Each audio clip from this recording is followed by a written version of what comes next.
নমস্কার বন্ধুরা, বাঙালি সেরা হেসেলে সবাইকে স্বাগত। আজকে আপনাদের সাথে বেতো শাক বা বেথুয়া শাকের রেসিপি শেয়ার করতে চলেছি। সম্পূর্ণ নিরামিষ এই রেসিপি যে কোনো নিরামিষ দিনে কিন্তু আপনারা অনায়াসেই রান্না করতে পারেন, আর রান্না করাও ভীষণ সহজ। তাহলে আসুন আর দেরি না করে রেসিপিটি দেখে নিই। তো এখানে আমি আগে থেকে এই বেথুয়া শাকগুলোকে বেছে রেখেছি। আর দেখুন, এখানে গোড়ার দিকের অংশটা বাদ দিয়ে দিয়েছি, আর যেহেতু কচি শাক অল্প কিন্তু একটু ডাঁটা রেখেছি। তো এবারে এগুলোকে একদম ছোট ছোট করে কুচিয়ে নেব। তবে আপনারা কুচিয়ে নেওয়ার আগেও কিন্তু পরিষ্কার করে ধুয়ে ফেলতে পারেন। তবে এখানে আমি আগে কুচিয়ে নিচ্ছি, তারপর ধুয়ে নেব। আর যতটা সম্ভব কিন্তু ছুরি দিয়ে একদম ছোট ছোট করে কুচিয়ে নিতে হবে।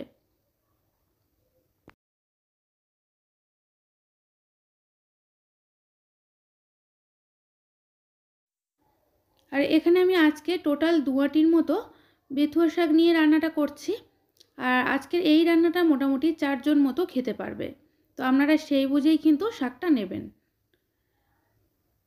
তো শাক কুচিয়ে নেওয়া হয়ে গেছে, এইবারে পরিষ্কার করে ধুয়ে ফেলতে হবে। এরপরে এখানে দুটোর মতো মিডিয়াম সাইজের আলু নিয়ে নিয়েছি। আলুগুলোকে চৌকো চৌকো করে ডুমো ডুমো করে কেটে নেব। তো খুব কিন্তু বড় নয়, আবার খুব ছোটও নয়। তো আমি যেভাবে কাটছি আপনারাও কিন্তু এইভাবেই আলু দুটোকে কেটে নেবেন। আর আমি আমার চ্যানেলের সব রান্না কিন্তু ডিটেলসে বলে দিই এই কারণে, যাতে করে যারা নতুন রাঁধুনি তাদের কোনো অসুবিধে না হয়।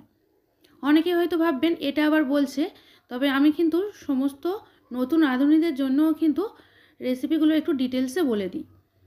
তো এইবারে দেখুন, এখানে কিছুটা পরিমাণে বেগুন নিয়ে নিচ্ছি। তো শাকের পরিমাণ অনুযায়ী বা আলুর পরিমাণ অনুযায়ী বেগুনটা নিয়ে নিচ্ছি।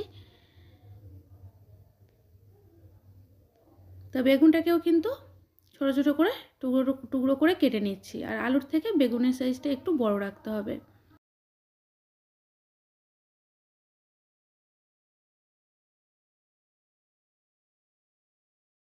তো বেগুনও কেটে নেওয়া হয়ে গেছে। এইবারে এখানে আমি 2 মুঠো পরিমাণে মুগের ডাল নিয়ে নিয়েছি। তো ডালটাকে কিন্তু এখনই ধোয়ার কোনো প্রয়োজন নেই।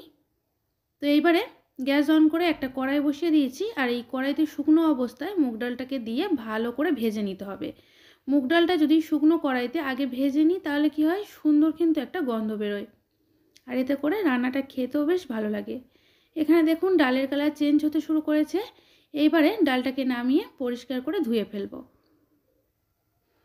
এরপর সেই একই কড়াই বসিয়ে দিয়েছি।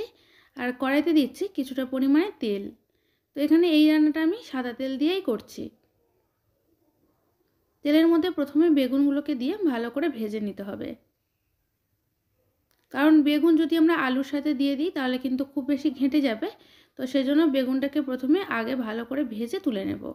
তো এখানে আমি বেগুনের সাথে অল্প পরিমাণে একটু হলুদ গুঁড়ো দিয়ে দিলাম, আর দিলাম সামান্য পরিমাণে একটু লবণ। দিয়ে খুব ভালো করে বেগুনটাকে ভাজা ভাজা করে নিচ্ছি।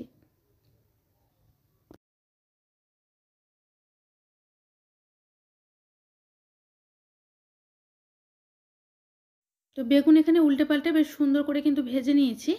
আর খুব বেশি তেল দিয়ে একদম ছাঁকা তেলে ভাজারও কিন্তু দরকার নেই। তো এইবারে একটা অন্য পাত্রে তুলে নেব।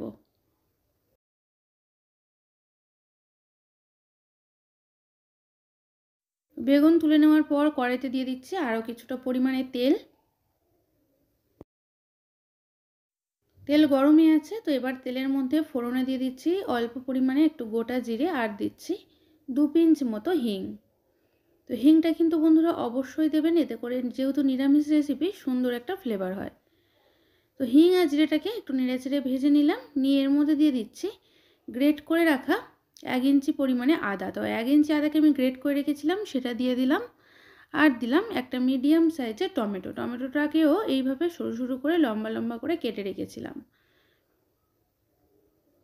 তো এইবারে ভালো করে ভাজা ভাজা করে নেব। তবে তার আগে অল্প একটু লবণ দিয়ে দিলাম, যাতে করে টমেটোটা খুব তাড়াতাড়ি নরম হয়ে যায়।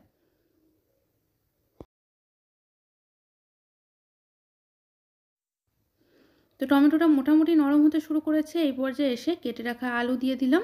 আলু দেওয়ার পর টমেটো সাথে আলুটাকেও কিন্তু ভালো করে ভেজে নিতে হবে। তো আলুটা ভাজতে ভাজতে টমেটোটাও এখানে দেখুন অনেকটাই গলে গেছে। এই পর্যায়ে এসে এর মধ্যে দিয়ে দিচ্ছি ধুয়ে রাখা মুগের ডাল। তো মুগের ডালটা কিন্তু শুকনো কড়াইতে ভেজে আমি ধুয়ে রেখেছিলাম। এই ডালটাকে ধুয়ে কড়াইতে দিয়ে দিলাম, দিয়ে ডালটা সমেত আলুটাকে আবারও ফের কিছুক্ষণ ভেজে নেব। আর বন্ধুরা, এই রান্নাটা যে কোনো নিরামিষ দিনে বানালে কিন্তু দেখবেন এটা দিয়েই আপনাদের সব ভাত খাওয়া হয়ে যাবে। আর একটু বন্ধুরা ধৈর্য ধরে আমি যেভাবে বানাচ্ছি সেইভাবে কিন্তু বানাবেন। দিয়ে দিলাম অল্প পরিমাণে একটু হলুদের গুঁড়ো, আর দিচ্ছি বেশ কিছুটা পরিমাণে চিলি ফ্লেক্স। চিলি ফ্লেক্স দিলে এতে করে কিন্তু সুন্দর একটা ফ্লেভারও হয় আর খেতেও ভালো লাগে। তো আবারও কিছুক্ষণ নেড়ে চেড়ে নিলাম, নিয়ে এইবার এর মধ্যে ধুয়ে রাখা বেতো শাকগুলো দিয়ে দিলাম। তো বন্ধুরা, এই বেতো শাক বা বেথুর শাকটা দেওয়ার পর কিন্তু আবারও ফের ভালো করে নেড়ে চেড়ে সব কিছুর সাথে মিশিয়ে নিচ্ছি। আর এখনই জল দিতে যাবেন না, কারণ এই বেথুয়া শাকটাকে কিন্তু একটু ভেজে নেব, নিলে এর ফ্লেভারটা আরও বেশি ভালো লাগবে। কিছুক্ষণ একটু ঢাকা চাপা দিয়ে রেখেছিলাম, দেখুন এর ফলে কিন্তু এটা অনেকটাই নরম হয়ে গেছে। তো এটা আমাদের নাড়তেও সুবিধা হচ্ছে। এবারে এর মধ্যে স্বাদ মতো লবণ দিয়ে দিলাম, দিয়ে আবারও ফের ভালো করে নেড়েচেড়ে মিশিয়ে নেব। এতে করে কিন্তু শাক থেকে জল বেরোতে শুরু করবে। আর এই রান্নাতে খুব বেশি কিন্তু জল দেওয়ার কোনোই দরকার নেই, আলুটা একটু সেদ্ধ হওয়ার মতোই জল দিলাম, একদম শুকনো শুকনো করে এই রান্নাটা করতে হবে। তো অল্প একটু জল দিয়ে দিলাম আলুটা সেদ্ধ হওয়ার জন্য। এইবারে ঢাকা চাপা দিয়ে আরও মোটামুটি 4 থেকে 5 মিনিটের মতো হতে দেব। তো মোটামুটি এখানে কিন্তু প্রায় 6 মিনিটের মতো হয়ে গেছে। তো দেখে মনে হচ্ছে ডালটা এখনও সেদ্ধ হয়নি, আলুটা কিন্তু মোটামুটি সেদ্ধ হয়ে গেছে। আর যেহেতু মুগ ডাল সেদ্ধ হতে একটু দেরি হয়, ডালটা প্রায় 70% মতো সেদ্ধ হয়ে গেছে। তো এখনও সেদ্ধ হতে বাকি আছে, সেজন্য আরও ঢাকা দিয়ে মোটামুটি 3 থেকে 4 মিনিটের মতো একদম লো ফ্লেমে হতে দিলাম।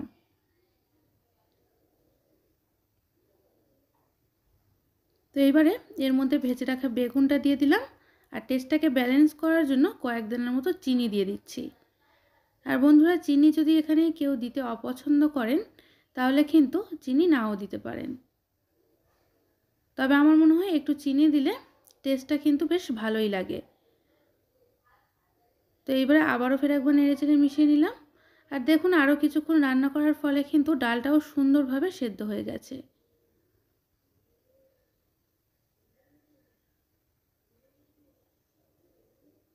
তো এখানে আমাদের রান্নাটা মোটামুটি তৈরি। আর যেহেতু অল্প একটু চিনি দিলাম, সেই জন্য আরও কিছুক্ষণ ঢাকা চাপা দিয়ে রেখে দিয়েছিলাম। তো এখানে এবারে এই শাকটা কিন্তু পরিবেশন করার জন্য একদম রেডি হয়ে গেছে। এইবারে এটাকে গরম গরম পরিবেশন করব। আর বন্ধুরা, দেখতেও কিন্তু অসাধারণ হয়েছে। আর আমি বলছি, আপনারা যদি এই রেসিপিটা বানিয়ে নেন তাহলে দেখবেন এটা দিয়েই কিন্তু সব ভাত খাওয়া হয়ে যাবে। তো এবার আমি এটাকে পরিবেশন করে দিচ্ছি। আর যারা বেতো শাক বা বেথুয়া শাক খেতে চান না, একবার এইভাবে তাদেরকে বানিয়ে দিয়ে দেখুন, আমি বলছি তারাও কিন্তু খুশি হয়ে খেয়ে নেবে।